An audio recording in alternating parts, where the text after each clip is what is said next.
Brazil matters, not just to Brazilians, but to every inhabitant of this planet. It's by far the biggest country in South America, and the number one exporter of iron ore, coffee, orange juice, beef, and soya, to name just a few commodities. It is currently the ninth largest economy in the world, but by 2050, analysts are confident that it will be the fourth largest after China, India, and the U.S. But the critical reason we need to understand what's happening in Brazil is the Amazon. This rainforest is the lungs of our planet. Brazil has stewardship over 60%. How it chooses to manage the Amazon will have an impact on all of us. The book you have in your hands is vital to understanding the country's immediate past, its present, and its unpredictable future.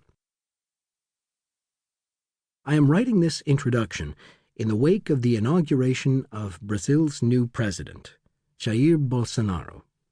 The new leader makes no secret of his ideology or his political intentions, as his frequent use of misogynist, racist, and homophobic language testifies. He eulogizes Brazil's military dictatorship, which lasted for 21 years from 1964. During impeachment proceedings against the left-wing president, Dilma Rousseff, he lavished praise upon a former colonel, Carlos Brilhante Ustra, who headed up the torture unit at the time when Rousseff was a political prisoner.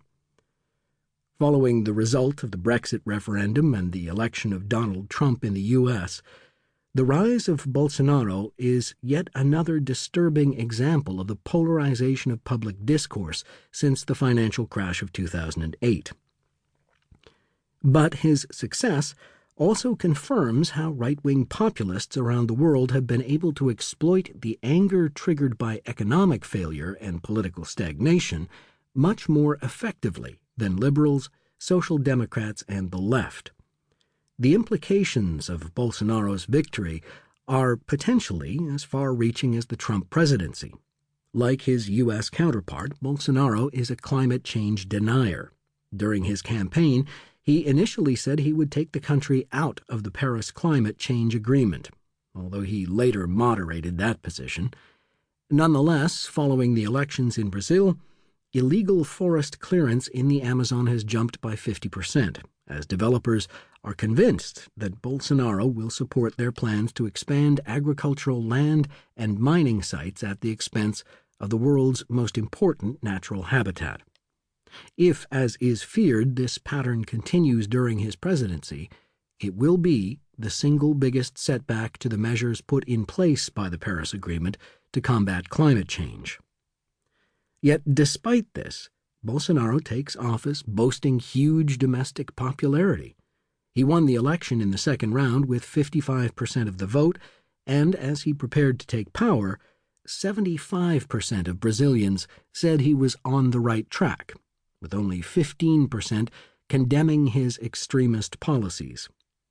The mechanism offers key insights into how and why this happened. Bolsonaro's election victory came as Brazil was recovering from what, by some estimates, was the largest corruption scandal in history, anywhere in the world. In Brazil, it is known by the name of Lava Jato, or car wash. The name comes from a somewhat convoluted reference to a petrol station, which provided the information leading to the first arrests in this scandal. At the time, the detectives and prosecutors involved had no idea that this routine investigation would be lifting the lid on a nationwide cesspit of money laundering and corruption, which went right to the very top of Brazilian politics and business. To keep listening to this audiobook, I've left you a link in the description so you can do it, at no cost thanks to Audible's 30-day free trial.